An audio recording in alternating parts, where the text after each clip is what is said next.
The treaty's loophole. The observation deck of the GCS Harmony offered a spectacular view of Earth, a blue-green jewel suspended against the endless void of space. Captain Maya Chen stood silently, her hands clasped behind her back, as she watched the massive alien vessels in orbit around her homeworld. The ships of the Galactic Concord were marvels of engineering, sleek, powerful, and armed with weapons that could reduce entire cities to ash in seconds. And according to the treaty about to be signed, humanity would never be allowed to build anything like them. Quite the sight, isn't it, Captain? Maya turned to find Ambassador Kelvin Rhodes approaching, his formal diplomatic attire pristine despite the 18 hours of negotiations he'd just endured. It is, she agreed, turning back to the window. Though I'm not sure if I find it inspiring or terrifying. Rhodes joined her at the viewport. Both, I suspect. The Council insisted on this show of force. They want humanity to understand exactly what we're dealing with. You mean what we're submitting to, Maya said, unable to keep the bitterness from her voice. Rhodes sighed. The treaty will be signed tomorrow. Earth will officially join the Galactic Concord, and we'll gain access to technology that would have taken us centuries to develop on our own. Medical advances, FTL communications, gravity manipulation. At the cost of our sovereignty, Maya finished. Section 42, paragraph 16.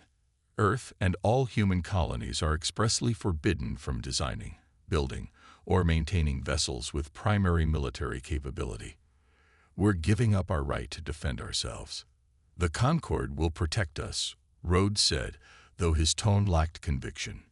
Will they? Maya gestured toward the distant ships. The nearest Concord military base is 3 light years from our farthest colony. If something happens, how quickly will they respond? Rhodes didn't answer immediately. When he did, his voice was low. We don't have a choice, Maya. The Council made it clear. Either we sign the treaty as is, or we remain isolated. No trade, no technology exchange, no protection. So we're trapped either way. Not necessarily. Rhodes glanced around to ensure they were alone. The Admiral wants to see you. Conference room C. 30 minutes. Before Maya could ask for clarification, Rhodes walked away, leaving her alone with the view of Earth and its new protectors. Conference room C was small and plain, with a single table and no windows. Admiral Helena Wu was waiting when Maya arrived, along with Dr. Eli Novak, Earth's leading expert on spacecraft design. The door sealed behind Maya with a soft hiss. Captain Chen, Admiral Wu said, what I'm about to share is classified at the highest level. If word gets out, it could jeopardize everything we've worked for. Maya nodded. Understood, Admiral. Wu activated a small device on the table, and a holographic display appeared, showing the text of the treaty. Ambassador Rhodes tells me you've been expressing concerns about Section 42. Wu said. Yes, Admiral. I believe it leaves us vulnerable. It does. Wu agreed, surprising Maya. But Dr. Novak here has found something interesting. Novak, a thin man with perpetually disheveled hair, leaned forward. The treaty forbids vessels with primary military capability. That exact phrasing appears 17 times throughout the document. And, Maya asked, and nowhere, not once, does the treaty define what constitutes primary military capability. Novak's eyes gleamed. It's a legal loophole big enough to fly a starship through. Admiral Wu nodded. As long as our ships have a legitimate civilian purpose as their primary function, we're technically not violating the treaty. Understanding dawned on Maya. So we build ships that aren't warships, but could become warships if needed. Wu finished. Mining vessels with reinforced hulls and power systems that could support defensive shields. Science vessels with sensors that could be repurposed for targeting. Transport ships with compartments that could house weapon systems. Dual-purpose vessels, Novak said, clearly pleased with the concept. On paper, they're civilian ships, but with the right modifications that wouldn't be installed until absolutely necessary, they could defend our colonies. Maya considered the implications. The Concord inspectors will be watching us closely, which is why we need someone to oversee this project. Wu said, someone with both technical knowledge and tactical experience, someone who understands what's at stake. Maya realized they were both looking at her. Admiral, are you offering me a position? Project Janus, Wu said, named after the two-faced god of doorways and transitions. Officially, you'll be heading up a new division focused on civilian ship standardization. Unofficially, I'll be building our shadow fleet. Maya finished. The project will be based on Mars, away from the main Concord embassy. Novak added, we've already begun recruiting engineers and technicians we can trust. Maya took a deep breath. What they were proposing wasn't technically treason, but it certainly violated the spirit of the treaty. If the Concord discovered what they were doing before they had enough ships, when do I start? She asked. 6 months after Earth officially joined the Galactic Concord, the Martian shipyards were operating at full capacity. To any observer, they were producing standard civilian vessels, mining ships for the asteroid belt, transports for the outer colonies, research vessels for deep space exploration. But beneath the surface, Project Janus was thriving. Maya stood in the main observation room, watching as the MSV Prospector, a massive mining vessel, prepared for its maiden voyage. On paper, the Prospector was designed to extract rare minerals from Jupiter's outer moons. In reality, it was the first of the Janus vessels, a mining ship that could be converted into a formidable warship in under 20 minutes. Final systems check complete, reported Commander David Torres, her second in command. All hidden components are functioning within parameters. Maya nodded. And the Concord inspectors? They completed their examination yesterday, found nothing out of the ordinary. Good. What about the crew? All former military, now working civilian jobs. They understand the situation. The door to the observation room slid open, and Dr. Novak entered, looking even more disheveled than usual. Captain Chen, we have a situation.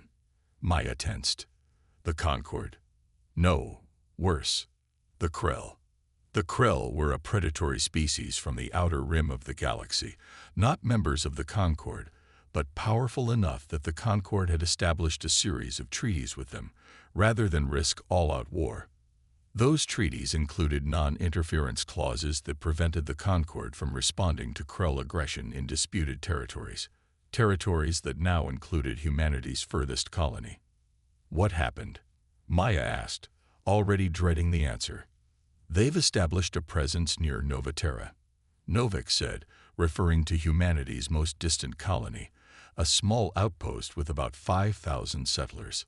3 ships holding position just outside the system. The Concord observer there says they're just patrolling their borders. But the Krell don't patrol, Torres finished. They scout before they attack. Maya turned back to the viewport, studying the Prospector. The ship wasn't ready for combat. None of them were. They needed more time. Contact Novaterra, she ordered. Tell them to prepare for evacuation and get the Prospector ready for immediate launch. Maya, Novak said quietly, using her first name for the first time. If we activate the Prospector's military systems and the Concord finds out. If the Krell attack Novaterra and we do nothing, 5,000 people die, Maya said firmly. I'll take my chances with the Concord. 3 days later, the situation had deteriorated further. The Krell ships had moved closer to Novaterra, and the colony's distress calls were becoming increasingly desperate. The Concord responded by sending a single observer vessel, which was maintaining position well outside the system. Maya paced the bridge of the Prospector as it approached Novaterra at maximum speed. The ship was still officially a mining vessel, its weapon systems and military-grade shields hidden behind false panels and registered as mining equipment. The crew, all former military personnel, wore civilian uniforms and used mining terminology. But they were ready for combat if it came to that. Entering the Novaterra system in 5 minutes, Captain, reported the navigator, a former fighter pilot named Sarah Kim. Maya nodded. Any sign of the Concord observer? They're holding position at the system's edge, Torres replied from the sensor station. They've pinged us twice for identification. We've responded with our civilian registry. And the Krell? Still present. 3 vessels holding at the edge of the colony's mining zone. They haven't made any aggressive moves yet, but they haven't withdrawn either. Maya considered their options. The plan had always been to keep the Janus vessel's true nature hidden until absolutely necessary. Revealing their capabilities now, with a Concord observer present, would expose the entire project. But if the Krell attacked? New contact, Torres suddenly announced. A 4th Krell vessel just dropped out of FTL. It's larger than the others, probably a troop carrier. Maya's decision crystallized. Battle stations. Begin conversion sequence. Alarms blared throughout the ship as hidden panels slid open, revealing weapon emplacements. Power was diverted from the mining systems to the shields and weapons. The bridge itself transformed, mining control stations giving way to tactical displays and combat systems. Conversion complete, Torres reported after 18 minutes. All systems operational. We're now combat ready. Open a channel to the Krell vessels, Maya ordered. A moment later, a harsh, reptilian face appeared on the main screen. The Krell commander's scales gleamed in the light of his bridge, his vertical pupils narrowing as he studied Maya. Human vessel, he hissed. This system lies within Krell territorial claims. Withdraw immediately. This is Captain Maya Chen of the Earth Vessel Prospector, Maya replied calmly. Nova Terra is a recognized human colony and lies well within our borders. Your presence here is a violation of established boundaries. The Krell's mouth curved in what might have been a smile, revealing rows of needle-like teeth. Your information is outdated. The Concord has recognized our claim to this region. That's a lie, Torres whispered, out of pickup range. Maya knew it too. The Krell were testing them, seeing how they would respond. If the humans showed weakness, the Krell would attack. If they showed strength, well, the Krell might still attack, but they'd do so knowing they faced resistance. Whether or not that's true, Maya said, this colony is under Earth's protection. Any hostile action against it will be met with force. The Krell commander's eyes widened slightly, the first indication of surprise. The treaty you signed forbids human warships, yet you threaten force. Maya smiled. Who said anything about warships? The Prospector is a mining vessel. She signaled Torres, who activated the forward mining lasers, now repurposed as military-grade weapons. The lasers fired, not at the Krell ships, but at a small asteroid between them, vaporizing it instantly. A very effective mining vessel, Maya added. The Krell commander was silent for a long moment. Then, without another word, the transmission ended. They're powering up their engines, Torres reported. All 4 ships. They're withdrawing, Captain. A cheer went up from the bridge crew, quickly silenced by Maya's raised hand. The Concord observer, she asked. Still at the edge of the system. They've been scanning us continuously since we began the conversion sequence. Maya nodded grimly. They know. As the Krell ships retreated into deep space, Maya stared at the tactical display, watching the blip that represented the Concord observer. The immediate crisis had been averted, but a new one was just beginning. The Concord now knew about the Prospector's true nature, which meant they knew about Project Janus. The real battle, the political one, was about to begin. Operation Shadow Fleet. The headquarters of the Galactic Concord Security Council towered over the alien cityscape of Nexus Prime, its crystalline spires gleaming in the light of twin suns. Inside, the council chamber buzzed with angry voices as representatives from 17 species argued over what the media was now calling the Nova Terra incident. Ambassador Rhodes stood alone at the center of the chamber, facing the semicircle of council members. The holoprojection behind him showed the Prospector firing its mining lasers at the asteroid near the Krell ships. The evidence is incontrovertible, declared High Counselor Zivran, a tall, willowy being with iridescent skin. Earth has violated Section 42 of the Accession Treaty by constructing a vessel with military capabilities. With respect, Counselor, Rhodes replied, the Prospector is a mining vessel. Its primary function is resource extraction. The fact that its mining equipment can also be used defensively does not change its primary designation. Murmurs rippled through the chamber. Some sounded skeptical, others amused. A semantic argument, sniffed Counselor Fex, a squat, amphibious being from a water world. The intent is clear. Humanity sought to circumvent the treaty. The intent, Rhodes countered, was to protect a human colony when the Concorde failed to do so. The Krell were preparing to attack Novaterra, and the only Concorde vessel in the system made no move to intervene. That sparked a new round of heated discussion. Rhodes glanced at his comm unit, where a message from Earth waited. STALO as long as possible. Operation Shadow of Fleet underway. While the diplomatic crisis unfolded on Nexus Prime, Project Janus had kicked into high gear. The revelation of the Prospector's true nature had forced Maya's hand, but it had also galvanized Earth's leadership. If the Concorde was going to discover their secret anyway, they might as well make the most of it. Conversion completion rates are up across the board, Torres reported, gesturing to the screens that filled Maya's office on Mars. The Artemis, the Pioneer, and the Horizon are all fully operational. 5 more vessels will be ready by the end of the week. Maya nodded, studying the deployment map. The newly completed ships, officially mining vessels, research ships, and transports, were being positioned near Earth's most vulnerable colonies. What about crew training? She asked. Accelerated schedules around the clock. We're prioritizing defensive actions and emergency protocols. Most of these people have military backgrounds anyway, so they're adapting quickly. And the Concorde? Torres grimaced. They've doubled their inspection visits to all shipyards. We're hiding what we can, but at this point, they know what we're doing but can't quite prove it. Maya finished. That gives us time, but not much. What about the Krell?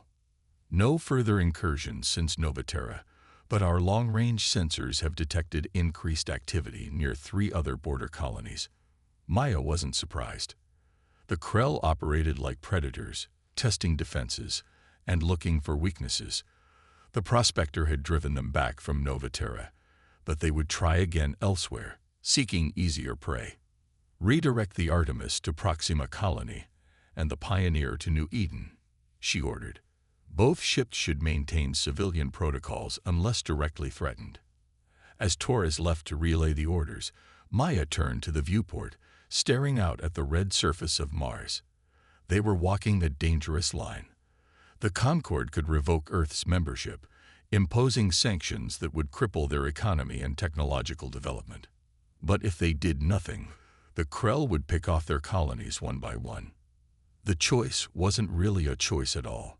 The crisis came to a head 3 weeks later. Maya was reviewing crew rotations when the emergency alarm blared throughout the base. Multiple Krell warships have entered the Tav City system, Torres reported as he burst into her office. They're moving directly toward New Eden Colony. Maya was already on her feet. The Pioneer. In position. But it's just one ship against 7 Krell vessels, including what appears to be a dreadnought. Concorde response. They've dispatched an observer, same as before. Maya swore under her breath. The pattern was clear now. The Concorde wasn't going to intervene in what they considered a border dispute, even if it meant the destruction of a human colony. Contact all available Janus vessels, she ordered. Direct them to Ta City at maximum speed, and get me a direct line to Ambassador Rhodes. 8 hours later, Maya stood on the bridge of the Horizon, another research vessel, now fully converted to combat configuration, as it dropped out of FTL on the outskirts of the Ta City system. The tactical display showed a grim scenario. 3 Krell ships had the Pioneer surrounded, while the others were positioning themselves for an assault on New Eden. Multiple impacts detected on New Eden's surface, reported the sensor officer. They're bombarding the colony. Status of the Pioneer, Maya demanded. Shields at 47%, returning fire but severely outgunned. Maya opened a channel to the rest of the human fleet. All vessels, this is Captain Chen. We are engaging the enemy. Priority is defending the colony and evacuating civilians if necessary. The Concorde isn't coming to help. We're on our own. The battle that followed would later be known as the Miracle of New Eden. 5 converted human vessels, officially civilian ships with no military capability, against 7 dedicated Krell warships, including a dreadnought. The odds were overwhelmingly against them. But the Krell had made a critical miscalculation. They had assumed that because the human ships weren't designated as warships, they wouldn't be effective in combat. They were wrong. The Horizon's research sensors provided perfect targeting data. The Artemis mining lasers cut through Krell shields with surprising efficiency.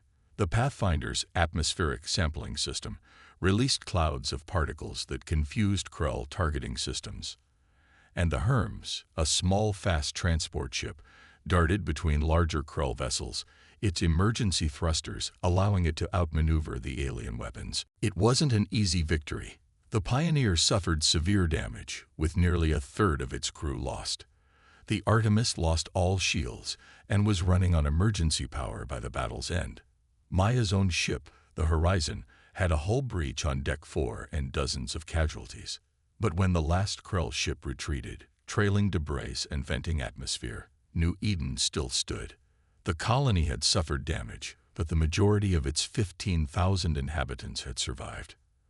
As Maya ordered damage reports and casualty assessments, Torres approached her at the command station.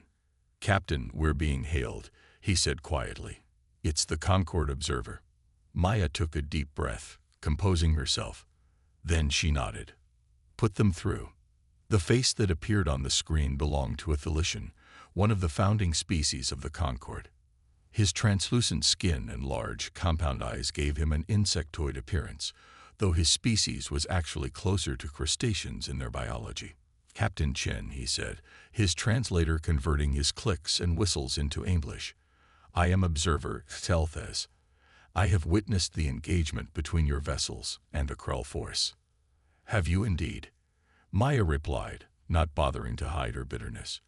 "And where was the Concorde while a human colony was being bombarded?"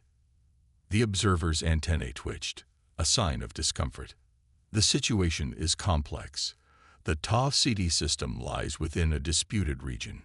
"Save it," Maya interrupted. "We've heard it before. The Concorde didn't help because the Concorde doesn't care what happens to human colonies." "That is not accurate," Zelthas protested. "The Concorde is bound by its own treaties and regulations." "So are we," Maya replied. "And we found a way to protect our people without violating the letter of the law. Your own inspectors confirmed it. None of our ships are designated as warships. They all serve legitimate civilian functions. Functions that happen to include military capabilities," the observer noted dryly. "The treaty forbids ships with primary military capability. Every vessel in this fleet has a different primary function. The fact that they can also defend themselves is incidental." Zelthas was silent for a moment. "I will be reporting this incident in full to the Security Council." "Good," Maya said. "Be sure to include the part where 5 civilian ships defeated 7 Krell warships. I think the Council should find that very interesting." After the observer's communication ended, Torres turned to Maya. "You realize this changes everything, right? The Concorde can't ignore what happened here." "No," Maya agreed. "They can't." The Security Council session following the Battle of New Eden was unlike any before it. Every member species had representatives present, and the public galleries were filled to capacity. At the center of the chamber stood both Ambassador Rhodes and Captain Maya Chen, summoned to explain humanity's actions. High Counselor Zivran spoke first. "The Council has reviewed the reports of the recent engagement between human vessels and Krell forces in the Ta City system. We have also examined the specifications of these human ships in detail. The holographic display activated, showing schematics of the 5 human vessels that had fought at New Eden. These ships were all registered as non-military vessels. Zivran continued, the Horizon as a research vessel, the Artemis as a mining ship, the Pathfinder as an atmospheric research platform, the Hermes as a transport, and the Pioneer as a deep space exploration vessel. Murmurs filled the chamber as the display showed how each ship had been modified for combat. Yet when converted, Zivran said, they functioned effectively as warships, effectively enough to defeat a superior Krull force. With respect, Counselor, Maya replied, they functioned as ships defending themselves and a human colony. Their primary designations and functions remain non-military. A technical distinction, sniffed Counselor Thex. The same technical distinction the Concord used to justify not defending our colony, Robes pointed out. If we're going to adhere to the letter of the law rather than its spirit, then that works both ways. That sparked heated debate among the council members. Some argued that humanity had clearly violated the intent of the treaty. Others pointed out that the treaty's wording was indeed specific, and the humans had found a legitimate loophole. The debate might have continued indefinitely if not for an unexpected intervention. Perhaps, said a new voice, we should consider the practical implications rather than the legal technicalities. All eyes turned to Counselor Milleth, a representative of the Vorn, one of the Concord's oldest and most respected species. The elderly Vorn rarely spoke during council sessions, making her intervention all the more significant. The Krell have long exploited the Concord's non-interference policies, she continued. They attack border worlds knowing we will not respond. They take advantage of our bureaucracy and our rules. She fixed her 3 eyes on Maya. And now, humanity has shown us another way. Not by breaking our rules, but by thinking beyond them. By finding solutions where we saw only problems. What are you suggesting, Counselor? Zivran asked cautiously. I am suggesting that we review Section 42 of the Human Accession Treaty. Perhaps the prohibition against warships should be clarified. The chamber erupted in discussion. Maya exchanged a glance with Rhodes, hardly daring to hope. 2 days later, the council reached its decision. Maya and Rhodes once again stood at the center of the chamber as Zivran delivered the verdict. The Security Council has determined that the human vessels, while capable of military action, do not violate Section 42 as currently written. Therefore, no punitive action will be taken against Earth for the events at Novaterra or Ta Ceti. A ripple of relief went through Maya, but Zivran wasn't finished. However, the Council recognizes that the current wording of Section 42 is imprecise. Therefore, we have drafted an amendment. Here it comes, Maya thought. They'll close the loophole. The amendment specifies that member species may construct and maintain vessels with defensive military capabilities, provided they serve a legitimate civilian function and are not primarily designed for offensive operations. Maya blinked in surprise. They weren't closing the loophole, they were codifying it. Furthermore, Zivran continued, the Council recognizes that the current defensive coverage provided by Concord forces may be insufficient for certain border regions. Therefore, member species will be permitted to deploy their defensive-capable vessels to protect their own colonies with proper registration and oversight from the Concord. As the implications sank in, Maya realized what had happened. Humanity hadn't just defended itself, it had changed the rules of the game. The Concord, faced with the effectiveness of the human approach, had chosen to adapt rather than punish. There is one additional matter, Zivran added. The Krell have lodged a formal protest regarding the engagement at Ta Ceti. They claim their ships were on a peaceful mission when attacked by human forces. The chamber grew tense. If the Council sided with the Krell, it could undo everything they had just gained. Having reviewed all available evidence, Zivran said, including sensor logs from both human vessels and our own observer, the Council finds that the Krell initiated hostilities by bombarding the New Eden colony. The The human response was therefore justified under Article 7 of the Concord Charter, which permits self-defense. Maya could hardly believe what she was hearing. The Concord was actually supporting humanity's actions.